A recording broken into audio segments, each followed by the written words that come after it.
After a foreign ship sinks off the Icelandic coast, a group of fishermen led by a widow find themselves almost haunted by the individuals on the ship they damned to death.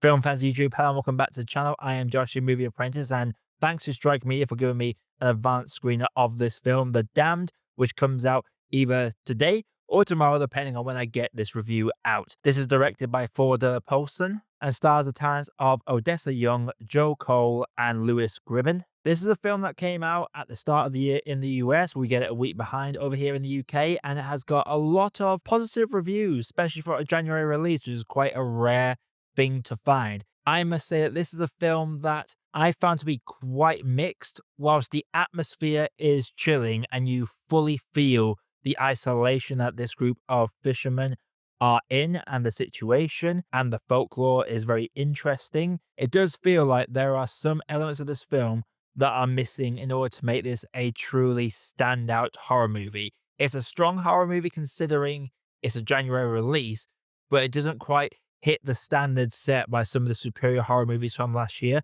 I can't imagine this one's going to last long in the memory as we get later into the year and get more horror movies coming out. Let's start off with some positives though. Odessa Young is really good as the lead in this. It feels like we've hardly seen her since he led that film Assassination Nation. Whilst I wasn't a fan of that film, I was a fan of her performance in this, and she plays a very strong role in this, effectively leading a group of men in an era where, quite frankly, women don't usually lead. So her having to deal with all these men that are stressed and full of anxiety as this entity begins to consume each of them one by one, it's very engaging to follow her journey throughout this film as she plays the part phenomenally. Unfortunately, outside of her though, I can't really say it was too much about the fishermen that I cared about, because despite it being quite a narrow cast and quite an isolated situation, it felt like there was very little to distinguish each of the other men,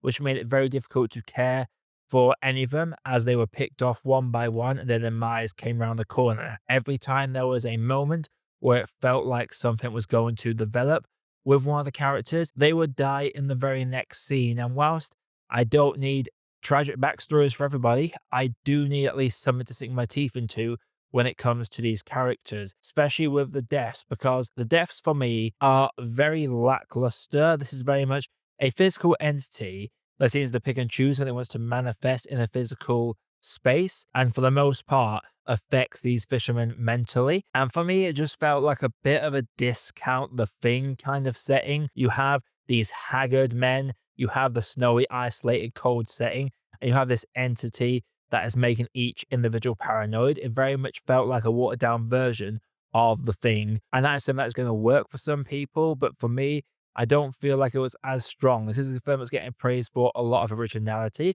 And whilst I can't deny there is a lot of original ideas in this, you can still see echoes and shadows of previous ideas that have taken this very concept and executed it a lot better. I will also say how the film ends kind of negates everything that came before for me. And whilst horrors have given us some of the best endings in history through big revelations and twists, this one felt very underhanded and not very well built up. It felt very diminishing of everything that had come before. It makes all the deaths of these individuals that have happened throughout the film's runtime feel pointless and needless, because it implies something was going on that wasn't going on. And for me, that just threw me off the movie entirely. However, I will say the lore that they build up when it comes to the folklore of the entity that is haunting these individuals, I love a good bit of folk horror, and these creatures that come from different cultures and nationals, I always enjoy those elements and learning more about them as they come into the big screen experience. The creature, I will give the film this: it does not go down the route of jump scares. It avoids jump scares at all costs and is all the better for it, given a very eerie, creepy atmosphere that is punctuated by an incredible score that really gives the viewer a sense of dread and anxiety even when nothing is happening on screen. The cinematography complements this very well, and from a technical standpoint, this is a horror movie that knows how to execute atmosphere and use the space given the isolation of this cold island, the situation these individuals are in. You feel the peril and dread they are going through, and the slow reveal of what's going on as more and more turn to believe this old wives' tale they dismiss at the start, and seeing each one by one come to accept that there might be more to the old wives' tale than they initially thought. That is always great to see. It's always a great development to see.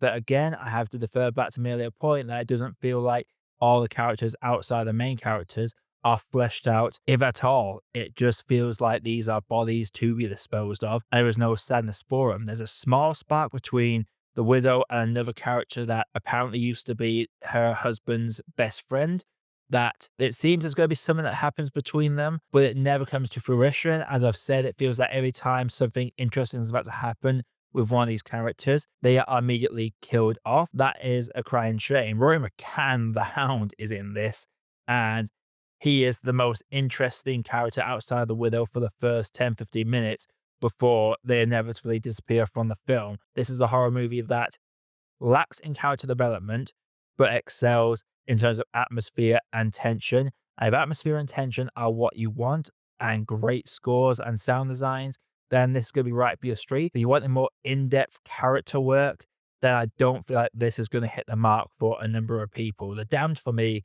was a very middle-of-the-road movie for me.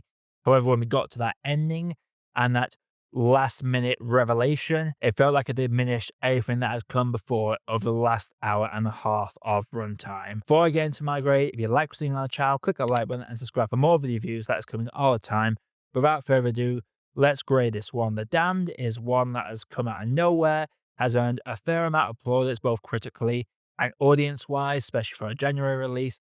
But for me, it felt very underwhelming in terms of its character development. If I don't care about the characters, I'm not going to remember the movie too long after I've watched it, though I have to praise its use of setting, its cinematography, and some fantastic sound design that gives the viewer a true sense of dread in the truest sense of the word. I'm going to have to say that for me, The Damned is a tea that has too much milk. So The Damned, have you seen it? If you haven't, let me know you for down in the comments below. If you like what you're seeing on the channel, click the like button and subscribe for more video reviews that's coming all the time. But until next time, everybody, I am Josh, I am Movie Apprentice, and I'll see you all in the next video.